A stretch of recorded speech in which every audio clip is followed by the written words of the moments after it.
जीते तो ईवीएम ठीक, हारे तो खराब। बैलेट पेपर से चुनाव कराने वाली याचिका सुप्रीम कोर्ट ने की खारिज। क्या है पूरा मामला, आइए आपको बताते हैं।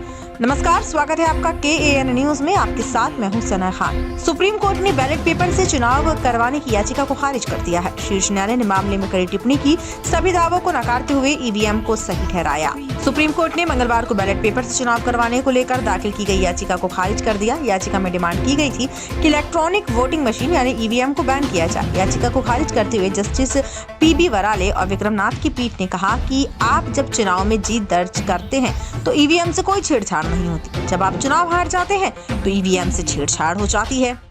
के पॉल ने शीर्ष न्यायालय में याचिका दायर की थी, जिसमें मांग की गई थी कि लोकतंत्र की रक्षा के लिए बैलेट पेपर से मतदान करवाने का फैसला लागू करना जरूरी है। उन्होंने ईवीएम से छेड़छाड़ की आशंका जाहिर की थी। उन्होंने अपनी याचिका में 2 नेताओं का हवाला भी दिया था। उन्होंने कहा कि आंध्र प्रदेश के पूर्व CM जगन मोहन रेड्डी और मौजूदा मुख्यमंत्री चंद्रबाबू नायडू भी दावा कर चुके हैं कि ईवीएम सेफ नहीं है, इससे छेड़छाड़ की जा सकती है। अमेरिकी अरबपति एलन मस्क के दावे का हवाला भी उन्होंने दिया।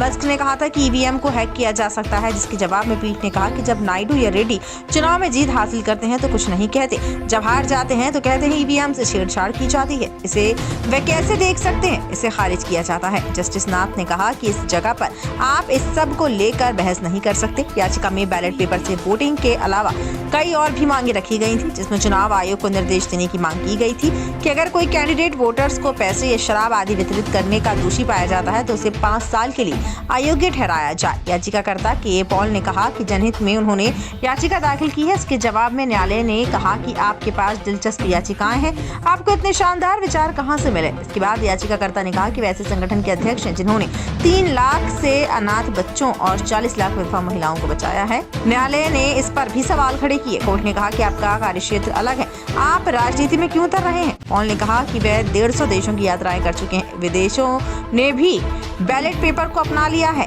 इस पर कोर्ट ने कहा कि आप बाकी दुनिया से अलग क्यों नहीं होना चाह रहे। आपको बता दें कि ईवीएम से चुनाव को लेकर जो याचिका लगाई गई थी उसे सुप्रीम कोर्ट ने खारिज कर दिया है।